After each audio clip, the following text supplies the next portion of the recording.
திரைப்பட நடிகைகள் அத்தனை பேரையுமே கொண்டு போய் கூவத்தூர் இறக்கிய, ஏன்னா அவர் எம்எல்ஏ. அப்போ எங்க திருவாடானை தொகுதி எம்எல்ஏ கருணா. அப்ப எடப்பாடி யார்கிட்ட உதவி கேட்பாரு? சீமான் உட்பட பல பேர் என்ன பண்றாங்கன்னா அது சமாதானம் படுத்தி, சீமா லைக்கால தேர்தல் நிதி வாங்கிட்டார், கோடிகளை வாங்கிட்டு சமாதானப்படுத்தி அந்த படம் வெளியே வர்றதுக்கு கடுமையான எதிர்ப்பு இருந்தது அப்போ விஜய்க்கு.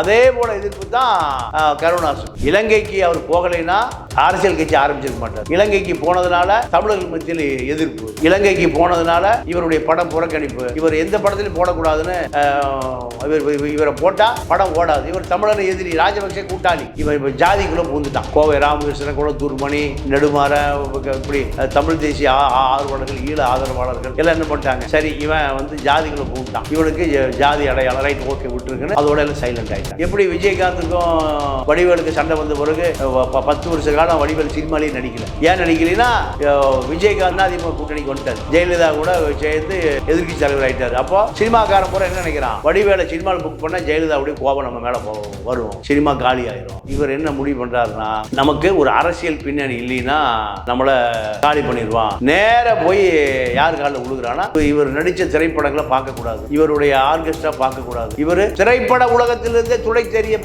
எரியப்பட வேண்டும்னு ஒரு கடுமையான எதிர்ப்பு உருவாகும். அந்த குழுவோட போய் கோடி ரூபாய் நிதி வாங்கிட்டு தமிழருடைய ரத்த வாடை வீசுகிற அந்த கொழும்புல, தமிழருடைய கறி கிடைக்கும் கொழும்புல பூரா தமிழை வெட்டி வெட்டி விடுறான். கறி கடையில தமிழனை பொண்ணு குட்டியில ஆட்டுக்கறி மாற்ற இடத்துல மனுஷன் வாட்டி விடுறான், போட்டு இங்க தமிழன் கறி கிடைக்கும்னு போட சிங்களத்தில் எழுதி. அங்க கருணாசு போய் நிகழ்ச்சி நடத்திட்டு ராஜபக்சேட்ட பரிசை வாங்கிட்டு. கருணாசை பொறுத்தவரை இவர் ஒரு சாதாரண ஒரு நடிகர். இவர் எப்போ அரசியலுக்கு ஈர்க்கப்படுகிறாருன்னா, ஈழப்பிரச்சனை முடிஞ்சுது. ஈழப்பிரச்சனை முடிந்த பிறகு வருடம் இலங்கையில் ராஜபக்சே அரசாங்கம் இருக்கிற காலத்தில், ஜெயவர்தனா இருக்கிற காலத்தில் இலங்கையினுடைய சுதந்திர தினத்துக்கு வருடம் தமிழ் நடிகைகளை கொழும்புக்கு வரவழைத்து அரசே பல கோடிகளை செலவு பண்ணி இசை கச்சேரி போன்ற நிகழ்ச்சிகளை நடத்துவாங்க.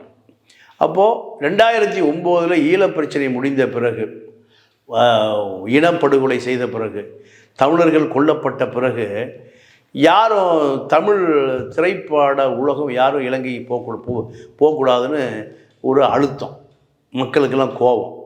அப்போ அதனால் யாரும் போவதில்லை. பிரபல நடிகர்கள்லாம் போவாங்க. நீங்கள் அசினெல்லாம் கூட போய் அங்கே நிகழ்ச்சி நடத்திட்டு வருவாங்க. அதாவது கோலிவுட், பாலிவுட், பம்பாயிலிருந்தெல்லாம் போய் கூட நிகழ்ச்சி நடத்திட்டு வருவாங்க. அது ஒரு 2 நாள் அந்த சுதந்திர தினத்துக்கு மிகப்பெரிய கொண்டாட்டமாக இருக்கும். இலங்கை அரசாங்கமே நடத்தும், தனி நபர் நடத்துறதில்ல.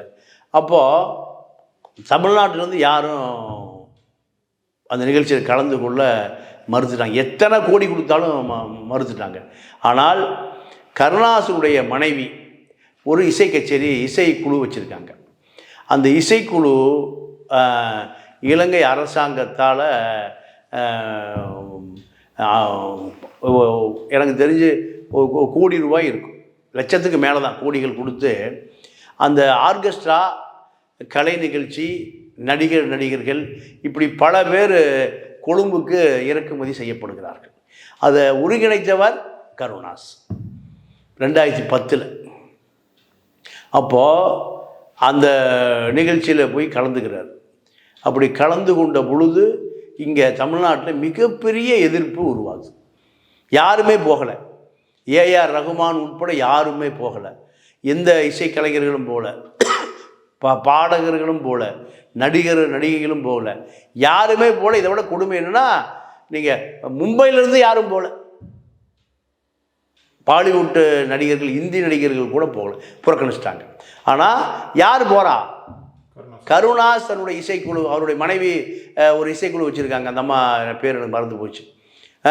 அந்த குழுவோடு போய் கோடி ரூபாய் நிதி வாங்கிட்டு தமிழருடைய ரத்த வாடை வீசுகிற அந்த கொழும்புல, தமிழருடைய கறி கிடைக்கும் கொழும்புல பூரா தமிழை வெட்டி கொள்றான்.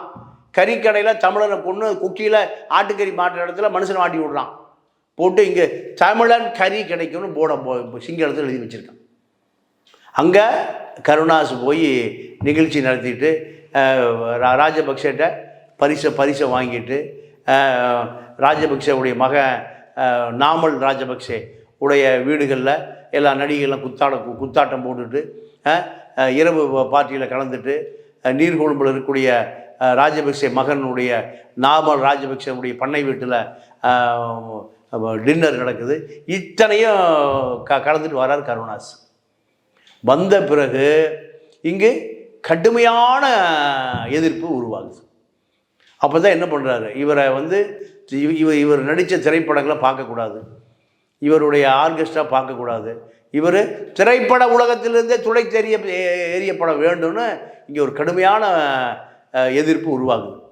எல்லாமே தமிழ் தேசிய ஆதரவாளர்கள், திராவிடர் கழகம், திமுக, அண்ணா எல்லா பக்கம் எதிர்ப்பு கிளம்புது. தமிழ்நாடு முழுக்க போஸ்ட் ஓட்டப்படுது. 2010 ஏறக்குறைய இப்போ ஒரு 14 வருஷம் ஆச்சு. ஆன பிறகு வெளியில் எங்கே பார்த்தாலும் தாக்கப்படுகிற அபாயம். கருணாசுடைய மனைவி, அந்த இசைக்குழு, எங்கே பார்த்தாலும் மக்கள் கோவப்படுறான்.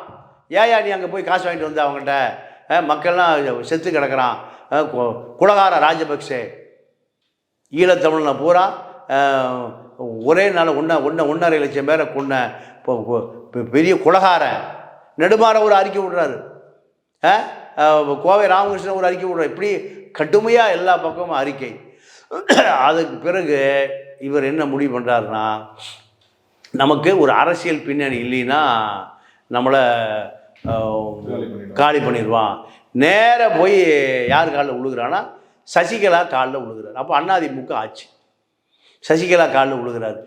விழுந்து நீங்கள் தாம்மா என்ன காப்பாற்றணும், எனக்கு கடுமையாக எதிர்ப்பு.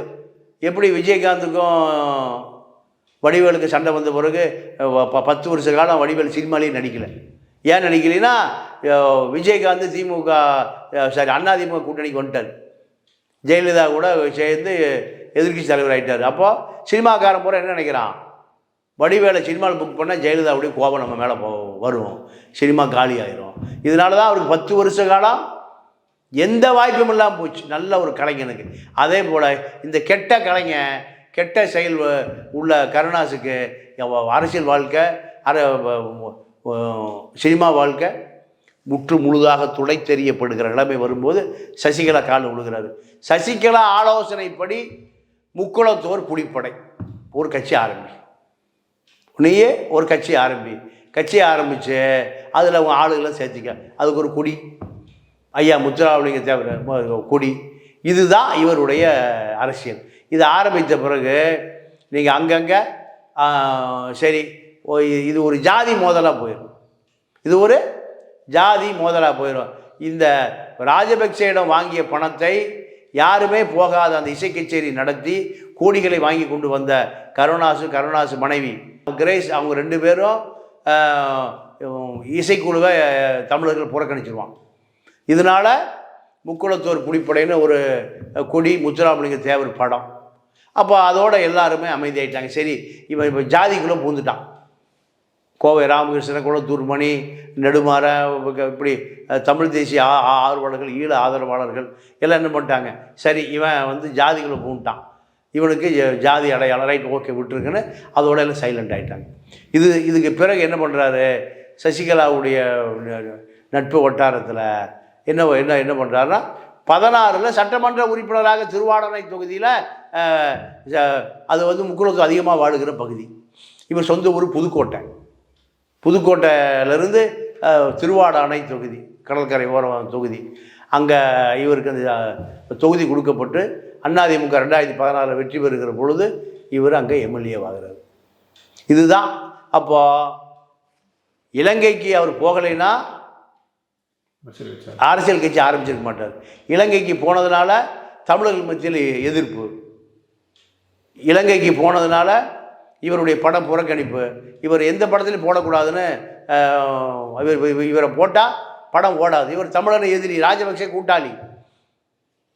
இதுதான். அப்போ கத்தி படம் முருகதாஸ் எடுக்கும்போது கத்தி படத்தினுடைய தயாரிப்பாளர்